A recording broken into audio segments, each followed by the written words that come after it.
Page 18 of The Unfolding is the story of Samuel Worden. For 2 years, I didn't attend church. I wouldn't read the Bible. I wouldn't listen to worship. If you're a Christian, I walked the other way. I would have never said that like I was trying to renounce God, but I couldn't believe a good God would let this happen. God's story has been unfolding since the beginning of time. He invites you to be a part of it. Another page in the unfolding.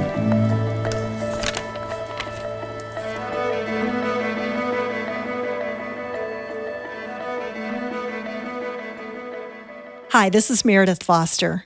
When Samuel Worden was 14, his life tragically changed in an instant. His family was devastated, and so was Samuel's faith. The hurt, sadness, and anger seemed like an impossible barrier between him and God. But when he desperately needed a father's love, he had an encounter that changed him forever. Just a word of caution, this is a hard story and it does include some violence. Here's Samuel. I grew up in a Christian home in Arkansas, and my family was a happy-go-lucky family. My dad was a huge comic. He was just the funniest dude you'll meet. My mom is beautiful. She's wonderful. My sister and my brother are amazing. And on July 22nd, 2007, right after a church service, my dad and I wanted to go get our hair cut. How old were you? I was 14. Okay. 14 years old. And as a 14-year-old, I've always loved fashion. Fashion, haircuts, that was my thing. You were into it? Yeah, I was into it. And my dad was trying to get into it. He could care less. He was just he would wear sweats and a sweatshirt every day and he'd be fine. So we went to this place called Sport Clips and we went and got a haircut. My mom wanted to come with. She was like, hey, can I come with and just hang out with you? I'm like, Mom, you're cramping my style. I'm trying to look awesome. This was going to be a dude time. Oh yeah, huh? This was the bro time. And so we get there, we get our hair cut, and my mom's like, hey, let's go get groceries. And I was like, yeah, I want to get this new video game. So we go to Walmart, and my dad had this awesome F-150 red truck. We're driving it through the car aisles trying to find a parking spot, and we passed this guy. And this guy, the only way I can describe him, he just looked super angry. Just looked like he was full hate. And I was 14, so I didn't really put two and two together. I just kind of was ugh, I don't want to look at that guy. So we went and we parked our car, and we parked next to this Chrysler 300. And so we start just walking up, and my dad is just being a total goof. He could make anybody laugh. And so it's my dad leading the way, then it's me, then it's my mom, and I believe my mom was talking to my grandma on her cell phone and just kind of giving her update where we were. And that same guy jumps out this car aisle and pulls out a gun. And he starts beating this lady in the face and grabbing her purse, saying, give me your purse, give me your purse, give me your purse. And I'm 14, so I'm what is going on? Wow. This is a movie. It doesn't seem real. Right. And so he starts beating this lady, and my dad kind of looks back at us and said, hey, you guys are going to be okay, I promise. And a backstory about my dad a little bit is he's kind of a buff dude. So he was in the military, then he was a basketball coach. And so he had a good physique about him, so he could intimidate people sometimes. And so as we're walking, the guy points the gun at me, and he yells at my mom and my dad, keep walking, you didn't see anything. And so my mom was on the phone, and she turned back to see what was going on. And the detectives and people think that he thought she was on the phone with the police. That's why he yelled that. And when she turned around, my dad jumped forward and grabbed me by the shoulder and tucked me behind him. And then he was reaching for my mom, and their noses came nose to nose in this video that we had to watch back. And the guy shot 2 rounds off, 2 bullets. And one of them whizzed right by my head. And the other one, as my mom and dad were looking face to face, hit his jugular. And his neck, unfortunately, exploded all over me, behind me. And so my mom watched my dad get shot in the neck because she's short. My dad was tall. Her eyes are his neck level. Oh. So she watched this happen right before her. And so I kind of ducked because I didn't know what hit me. So I kind of covered my face, and then I felt something hit me something heavy hit me. And I realized it was my dad falling down. Oh. And so I turn and I look, and the lady that got hit in the face with a gun, she described me as a scene out of Braveheart, that I looked like I was just a bloody mess. And so my mom jumped down and tried to stop the bleeding. When it hits the jugular, there's just blood going everywhere. So there's a huge pool of blood. And I kicked my shoes off because I was running towards Walmart to get help or to get a sheet or to help with the bleeding. And I ran inside, and I left bloody footprints all through Walmart, grabbed something, came back. And when I got there, my mom is just screaming. I've never seen my mom scream like this before, like screaming and throwing up and like just trying to stop the bleeding. And my dad his body started to react to the loss of blood. And this lady came over and was like, I'm a nurse, let me help. And so she started trying to help. And as I was running back, I realized the reality hit me that all this wet stuff that's on me is actually my dad's blood. And so this guy grabs me and wouldn't let me go back into that scene. And I don't know I'm assuming this guy was a believer. He was a Christian because he knew my name. And he just said, Samuel, you don't want to see that right now. And he just held me close to him and wouldn't let me go for a second. I don't know who it was to this day. I still don't. And so the police are pulling my mom off my dad's body. And then I finally run to my mom, and they're taking us to this cop car, and it was just crazy, the chaos, people surrounding, filming, taking pictures of me. There was one on Google that is now taken down, but it said like, this kid looks like a bloody massacre, like just crazy things like that. And so I had a light blue shirt on and it turned purple in the front from just all the blood hitting me. And they get us to the cop car, and my mom and I watched them pull the sheet over his head. And my mom just starts screaming again. And I picked up a cart and I threw it. I was a football player. Like, I wasn't a scrawny little 14. I started like getting into football. So I picked up a cart, never been that strong a day in my life, and threw it like 3 car lengths. I was just so angry. And we get in the cop car and they're driving us down, and there's silence in the car. When people say you can hear a pin drop, this was like you could hear a pin drop from yards away. Like, it was just quiet. We get there, and my mom and I are like, don't want to be separated, but they separate us, and they put us into 2 detective like rooms to give a description of the scenario. And that day, a psychiatrist said that what happened in my brain is not photographic memory, but it's a detail-oriented memory now, to where like I recalled 13 license plates that were there. I described the guy's tattoos in full detail, the gun, everything. They caught him 2 hours later. And you'd seen him for seconds. They said for 3 seconds. So they caught him. The car that we parked next to, that Chrysler, was actually his getaway car. And so that's why it got really awkward when he said, keep walking, because we were in front of his getaway car as we were walking. So after that happened, I just remember they gave me some water to rinse the blood out of my mouth and try to wash my hands off. And we go home, and my sister is still living at the house with us at this time. I think she was like 16 or 17. And my grandma heard everything through the phone. So she knew that my dad had passed away just from the shots. And she walks closely with the Lord, so she was amazing. So we get home, and we all kind of just go to our rooms. Like, what do you do? And so I hear the shower, my mom hops in the shower, and that day my emotions shut off for a long time, for a couple of years. I took my shirt off, clothes off to change out of this bloody mess, and threw them in the trash can, and stood in the shower and just literally let blood just rinse off of me. And at that moment was the moment I questioned God's existence. Yeah. And I was like, actually, I don't think you're real. Yeah. Like, we're a good church Christian family. The question that everyone asks, why does bad things happen to good people? And so, yeah, it was a tough day. It was wild. I can only imagine. Yeah. So did you kind of just shut off God at that point? Yeah. So for 2 years, I didn't attend church. I wouldn't read the Bible. I wouldn't listen to worship. If you're a Christian, I walked the other way. I would have never said that like I was trying to like renounce God, but I couldn't believe a good God would let this happen. It didn't make sense in my head. And if he was real, you were angry with him. Yeah. And if he was real, I'm like, this is bogus. I don't want to pursue this kind of a relationship. Yeah. And so when I was about 16 years old, and it's not to, be light about suicide. I tried committing suicide when I was 16 on a bridge. Didn't write a note to my mom. The problem that we started having was I started finding pictures of my dad at my age, and we look exactly alike. I'm 25 now, and we still look alike. Wow. And my mom would see me, and she'd just start crying. And so she turned to alcohol really, really heavily. Heart-wrenching. So it felt like my mom kind of checked out for 2 years. Yeah. I was an angry kid. I had a lot of anger issues after that, like punching holes in doors, walls.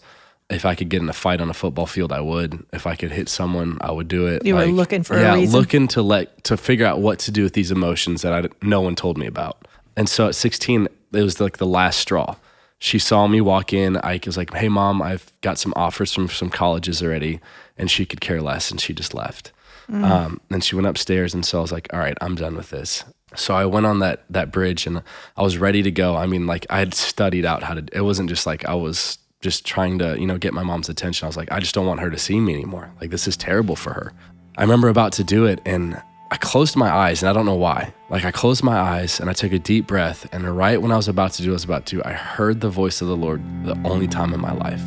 Right when Samuel was ready to give up, he had a supernatural encounter. Part 2 of his story is coming up. But first, a word from an athletic apparel company called Train.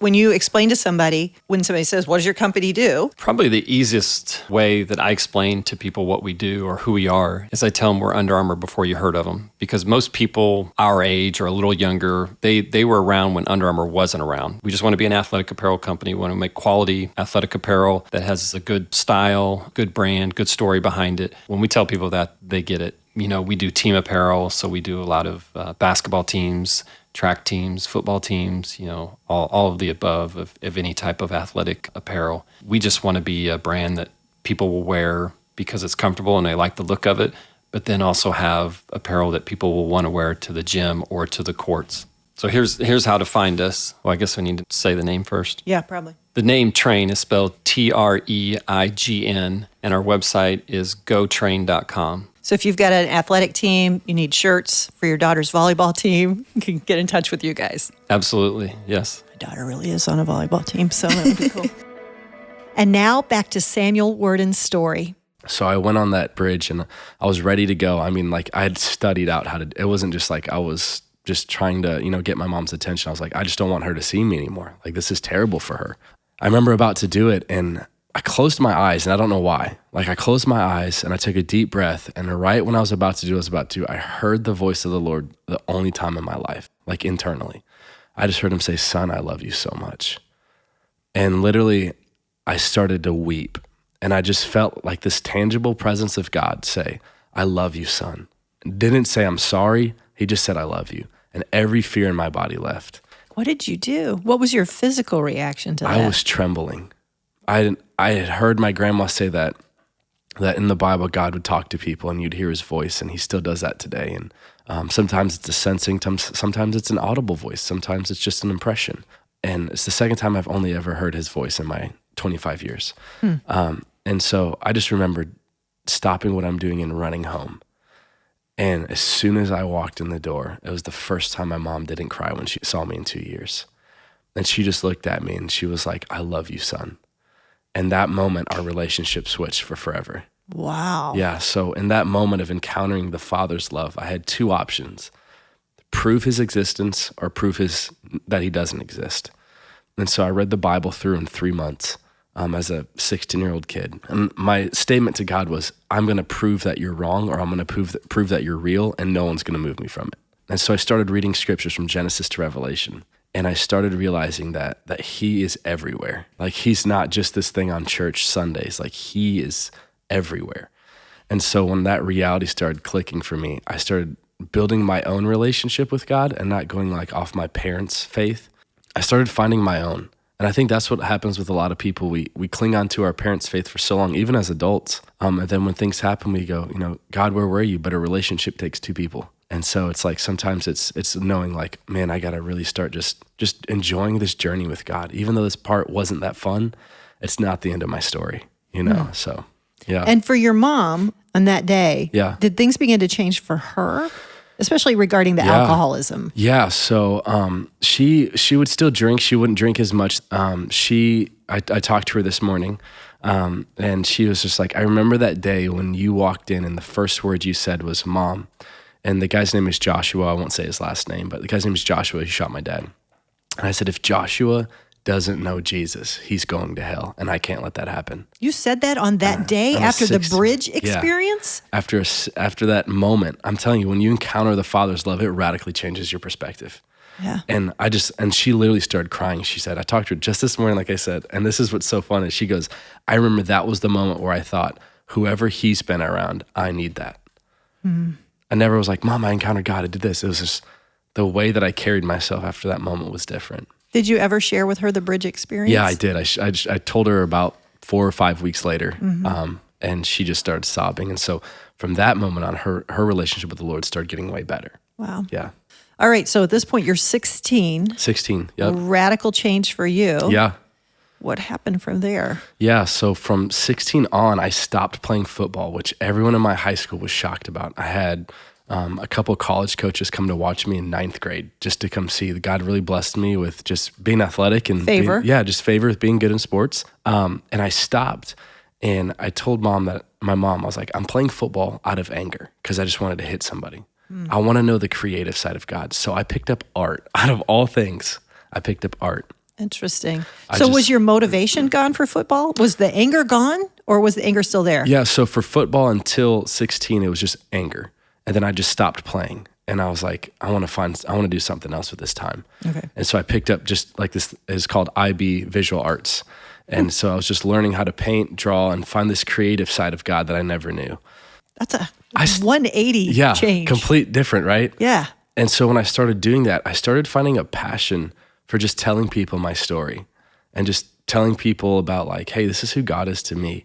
In high school, I failed speech class all the time. Failed it? Failed. I would stutter. I remember when I forgot my whole content and I was just like, I'm going to go sit down. It was just bad. I just wasn't good at talking in front of a lot of people. And when I was 17, I had my first chance to share my story publicly. And it was at a church, at a youth group. And they were doing this mock series called The White Chair, where someone sits in a white chair, they tell you that story. They were kind of doing their take on it. I remember getting ready for that, and my mom was like, what message are you going to preach? And I was like, I don't know. What do people do when they prepare a message? And I felt like this is the second time that I heard God's voice. He said, I'll fill your mouth. And I was like, oh, okay, this will work. I'm going to trust, huh? So I get there, and I start telling my story, and the reality of it is oftentimes people look for miracles or where God is in a story. And they say okay, God, this happened to me, but where were you? And when I started playing back the actual scenario, the first bullet was headed for my head. Somehow it didn't hit me. The detectives are still baffled today how I didn't get hit by one of those bullets. The second thing is because of my dad's blood all over me, I'm alive today. And the same reason with Jesus, because his blood was poured out on the cross for humanity. We're actually able to live differently today. And so when I started talking about that, 232 students said yes to Jesus the first time I spoke. Oh my goodness. Yeah. And I didn't know what to do after that. I cried. A 17-year-old, I just cried on stage. And I felt like the Lord said, I'm calling you to do this for the rest of your life. In that moment, you felt that call. And so I was like, fine, I'm doing it. If we do it, we have to do it big though. I can't not do something full out. And so from that moment on, I went to Bible college at 18, met my wife there, and we've been together since. And yeah, we've been preaching Jesus and radically seeing crazy healings and signs and wonders and salvations that as a 25-year-old, I've only dreamed of. And it's just been baffling. Incredible. Is part of your story, I'm sorry, who was the gentleman that killed your father? Joshua. Yeah. Did you have any connection with him or? Yeah, so we just lived in the same area. I think his little brother did go to my high school, but I don't know if I've ever fully met him. I have written him letters and forgiving him and telling him about the Father's love and how much Jesus radically loves him. The reality, and I'm going to try not to sob, is the reality hit me when I was 21. And I was really researching the Father's love in the scripture for humanity and how much he actually loves us. Because if I don't know the Father's love, I don't know who I am in general. And so I remember writing some things down. And what I ended up writing out was that day, the Father loved Joshua just as much as he loved my dad. Wow. And that wrecks me today. Yeah, for some reason, we think because of someone's actions, the love of the Father stops. And it's not. He loved Joshua as much as he loved my dad that day. It was just a decision. That was it. And so when I think about that, I think about how many people I pass every day who just need the Father's love and it just to be shown to them. That's it. Not change your life, do this. It's just, man, do you know how much the Father loves you? And you just tell them a story that is unbelievable, and it's Jesus. Yeah, people radically give their life to Christ. All of us are searching for something that makes us feel validated, that makes us feel like we belong, that we don't have to change all these things to get this love. I did a little study on Instagram. I would post a picture of me and my daughter versus just a picture of me. And I almost got triple the likes on my daughter versus the likes that were on me. And I sat there and I put comparison and I just said, do you realize that people love seeing the Father's love more than they love seeing just an individual? And so it's realizing how much the Father actually poured his love out for us. And that's the reality that came to me, is that every day I get that. I don't have to like just do it on a Sunday or on a Wednesday or when I preach. Like if I never preached another message, his love for me wouldn't change. I want to preach more because of his love. That's just it. When you had that revelation about God loving Joshua as much as he loved your father on that day, Yeah. was that when you felt you could forgive him, or when did that happen? How did that happen? Yeah. So I'd walked around with a lot of bitterness that was kind of just stuffed down. Sure. So I encountered the Lord and had that happen, but there was things, a lot of times there's still things that we have to address. And it was that I actually had a lot of bitterness towards Joshua. And so with that bitterness, I wasn't actually able to forgive, because bitterness doesn't allow forgiveness. And so that day when I realized how much the Father loved him was the day that I realized I have to forgive him. I wrote a letter that day and I sent it off. I wrote another one this last week. I'm trying to stay in his communication as much as I can with him. Has he ever responded to you? He's written one back, and it's been good. But it's really, for me, like that's just something God's doing in me radically, which is if Jesus could love Judas as much as he did, I can love someone who made a terrible decision, and I'm not going to make him pay for it. And so I think the more that he can encounter the Father's love, the more that prison can actually be radically changed. Mm-hmm. Because I think sometimes we think barriers to the Father's love is a prison or a bad decision, when there's no barrier to his love. That's just us. With forgiveness, I found freedom. And it wasn't even like, I told people, if I never talked to him again, it's just more or less that forgiveness was for me. Like I needed to let that go and say, I forgive you. And the moment you forgive someone, you feel the release of everything else and you feel freedom. Yeah. Like you just do. That's why we teach our kids to apologize. That way we can forgive them and they can not feel that burden of I did something wrong. And so I wrote that, I forgive you, and my dad would have wanted you to know how much Jesus loves you, and so do I. And there were tears on that paper when I sent it, because I'm just like, I'm writing to the guy who changed my life. And I felt like the Father was like, I would have changed your life no matter what. And it's realizing that just because that situation happened didn't mean God's plan still isn't being lived out. Like there was still a plan for me to be a pastor. There was still a plan for me to do this. I just think the enemy just tries to take us out when he can. A thief comes to kill, steal, and destroy. And Jesus says, I came that you may have life and have it more abundantly. And so I think realizing that the enemy is definitely at work, but he cannot stop the Father's love. Case in point, 2,000 years ago. I think it's just, if you haven't encountered the Father's love, just ask for it. It's not something that you have to muster up. It's not something that you have to have a pastor pray for you or anything like that. No one did that for me.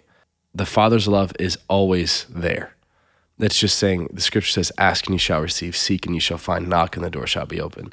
Those are all guarantees. So if I ask, I'll get. If I knock, I'll get. If I seek his righteousness, I'll find it. And I think realizing that like his love is not dependent on my actions, like we still do today. We think that our kids sometimes think my actions are dependent. I have to earn it. Yeah, I have to earn my parents' love, when that's not our heart. That's just humanity. And so it's realizing that like the Father's love is always there, no matter where you're at in life. And that will change your situation, not your effort, not your thought process. It's when you encounter that moment, that will change you forever. And I'm a prime example of that. Just a kid and a 25-year-old guy, just loving Jesus, my family, and my friends, and seeing what God does. So I know that there are people who are struggling with, they don't know how to lay down the bitterness. Somebody did something awful to them. Yeah. And they really, and it's become a barrier between them and God. Yeah. Do you have any I don't know what, words of wisdom? Yeah. What would you say? I think when it comes to forgiving people, I think it's oftentimes the struggle is saying, but what happens to me? Because we do actions and consequences. So because of their actions, I have these consequences in my life. And they're hard. Yeah, they're hurt. Tough. I mean, my dad will never hold my kids on this earth. Like it's a reality. How do you not hurt over that? Yeah, I think it's okay being human and going, it still hurts when my wife's dad will hold Cadence and I'm like, dang. Like my daughter Cadence, that's her name. She just asked me where my dad was like 2 weeks ago. And so I had to explain to her, he's with Jesus, just hanging out, having fun. And I think when it comes to forgiveness, sometimes you have to realize that like, it's not that you have to forgive them because they need it, really just because you need it. And I think when you release that forgiveness, you realize the Father's love for you. That's when it clicks a lot of the times. He forgave every sin you'll do, past, present, and future. And I think when we forgive other people, it takes that root of bitterness that we have towards other people and we don't know why, and it just pulls it out. And then if something gets pulled out, God will replace it with something else. And it's always his love. It never is anything else. And so my advice would just be, it might be hard and it's okay. There's going to be hard days and it's okay. You serve a really big God and those don't bother him. But I think when you forgive people and you release that forgiveness, it does more for you than it does for them. It's interesting, isn't it, that somehow through the experience of losing his dad, Samuel learned about the Father's love. And as you talk with Samuel, one thing becomes apparent. He is not just intellectually convinced, he is consumed in the best way possible. He knows God loves him, and he knows God loves you. And so he looks at you and me and even the man who took his father's life through that lens, and it is powerful to witness. We're really grateful to Samuel for sharing his story. We're also thankful for all the positive ratings and reviews that you've shared, like Radio Guy Paul left this review on iTunes. He said, "You may not know the names of some of the people that are featured on The Unfolding, but their stories are captivating and full of hope. And who doesn't need more of that in their lives?" Thank you for listening, for rating and reviewing, and for sharing these stories of hope with your friends. Thanks also to the amazing Jason Rackow for help with production, and great big thanks to Train, Fitness Gear, and Athletic Apparel for making The Unfolding possible. You can learn more about the cool stuff they do at gotrain.com. That's go, TREIGN.com. I'm Meredith Foster. Join me next week for another page in The Unfolding.